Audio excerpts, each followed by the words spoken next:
दोस्तों, आप लोगों के साथ अमीर तहरीक लबैक पाकिस्तान अलामत साद हुसैन रिजवी साहब ने जो 92 न्यूज़ को इंटरव्यू दिया है वो आप लोगों के साथ शेयर करने जा रहे हैं। इस इंटरव्यू को आपने आखिर तक सुनना है और आखिर में कमेंट सेक्शन में अपनी राय का इज़हार लाजमी से करना है और हमारे इस चैनल को ज़रूर सब्सक्राइब कर लेना है और आपने एक लाइक ज़रूर करना है। अलामत साद हुसैन रिजवी साहब के लिए ज़रूर लाइक करना है। सोशल मीडिया को बड़ा दबाने की भी कोशिश की गई और जमातों के सोशल मीडिया को बहुत ज्यादा दबाने की कोशिश की गई। इसमें कोई शक नहीं है कि तहरीक इंसाफ का मीडिया सोशल मीडिया हमेशा स्ट्रांग रहा है। तो सोशल मीडिया पर तो किसने आप लोगों पर पाबंदी लगाई? सोशल मीडिया ही तो एक मीडिया है जो इस वक्त पाकिस्तान में जिसे हम आजाद कह सकते हैं।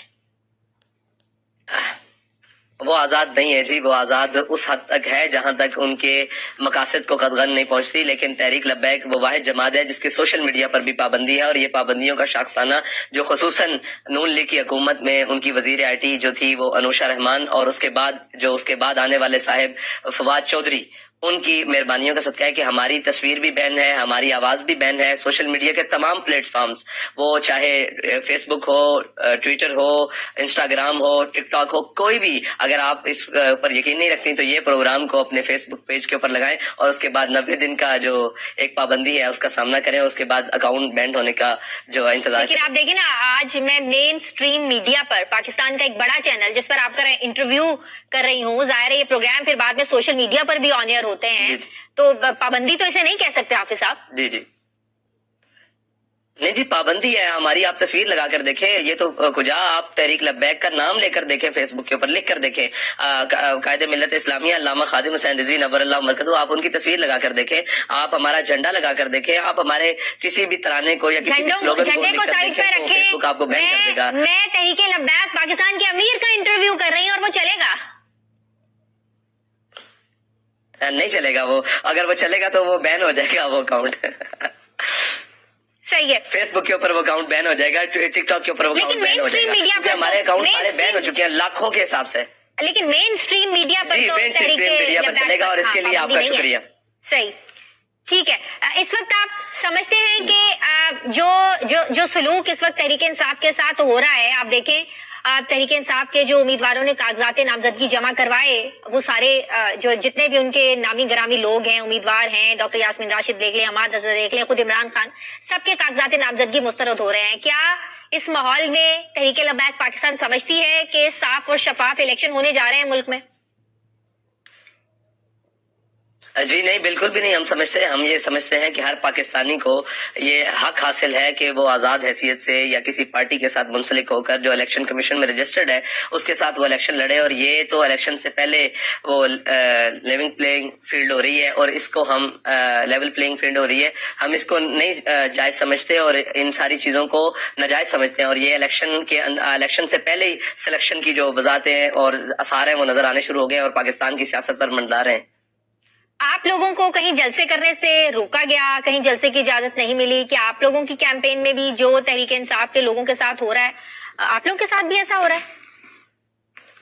बड़ी देर की मेहरबान आते हम तो ये गुजार आए हैं। हमारे साथ तो वो कुछ हुआ जो अभी तक तहरीक इंसाफ के साथ नहीं हुआ। हमारे साथ तो वो कुछ हुआ कि हमारे झंडे पर भी बैन लगा दिया गया, हमारी पार्टी पर भी बैन लगा दिया गया, हमारे स्लोगन्स पर भी बैन लगा दिया गया, हमारे सारे कायदीन को उठाकर जेलों में बंद कर दिया गया। हमारे साथ तो इससे बहुत बुरा सलूक किया गया जो कभी मीडिया की ज़ेब ज़ीनत नहीं बना। लेकिन हम ये भी नहीं कहते मुकाफाती अमल है, हम आज भी ऐसे तमाम अमाल की मजम्मत करते हैं जो पाकिस्तानी कौम के ऊपर मुसल्लत किए जाए। लेकिन आप नहीं समझते तहरीक लब्बैक के कारकुनान जो फिर रवैया रखते थे, जिस तरीके से रोड्स को ब्लॉक कर देना, उस जगह पर जैमर्स ही लग जाते थे, जिंदगी के मामूलाते जिंदगी वहां पर रुक कर रह जाते थे, क्या तहरीक लब्बैक के कारकुनों का बिल्कुल महज़ब मुआशरों में एहतजाज भी होते हैं, मुजाहरे भी होते हैं, लेकिन ऐसे एहतजाज और मुजाहरे जहां पर लोगों की जिंदगियां जो हैं वो बिल्कुल मामूलात उनके रुक कर रह जाएं, आप उनके रास्ते रोक दें, एम्बुलेंसेस को भी जाने की इजाजत ना हो, पता ना हो कि सुबह कोई स्कूल यूनिवर्सिटी दफ्तर में पहुंच सकेगा या नहीं पहुंच सकेगा,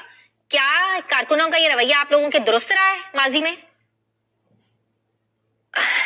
देखें, ये तमाम कदगने जो हम पर थोपी जाती थी कि ये करते हैं, हमने की वो नामूस रिसालत के लिए, खत्म नबूवत के लिए, लेकिन वो सारे अमाल उन तमाम सियासी जमातों ने अपने कायदीन के लिए अपने मफादात के लिए अपने नजरिए के लिए किए। तो क्या वो दुरुस्त था? अगर वो दुरुस्त नहीं तो हम ये कहते हैं कि हमारे अमाल इसलिए दुरुस्त थे, हमने वो तरीका इसलिए अपनाया कि हम एहतजाज के लिए 22 दिन रोडों के गिर्द बैठे रहे, किसी ने आवाज तक नहीं सुनी जब तक रोड बंद नहीं हुए। लास्ट टाइम जब वजीराबाद में यहाँ से लॉन्ग मार्च वजीराबाद की जानिब चला तो 13 दिन तक लोग रोडों के दोनों जाए बैठे रहे और महज़ब एहतजाज किया। लेकिन आप मुझे ये बताएं कि पाकिस्तान में कोई ऐसी जगह है जहां महज़ब तरीके से या महज़ब एहतजाज को कबूल किया जाता हो? यहाँ तो हर उस तरीके को कबूल किया जाता है जो गले को पड़ता है। तो हम नामूस रिसालत के लिए आखिरी हद तक गए हैं और इंशाल्लाह आइंदा भी जाने के लिए तैयार है। सही, आप लोग खिलाफत की बात करते हैं, दीन इस्लाम की बात करते हैं, तो खादिम हुसैन रिजवी की वफात के बाद हम इस्लाम की बात करते हैं, जी ठीक इस्लाम है, की बात बिल्कुल। करते हैं। आप खिलाफत की भी बात करते हैं।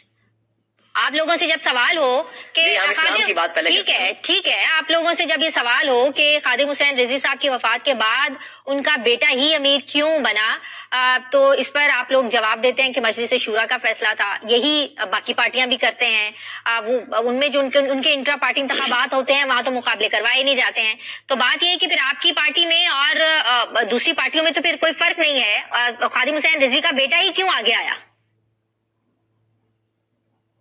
देखें, ये तो साफ जाहिर सी तय बात है कि ये हमारी मजलिस शूरा का फैसला है।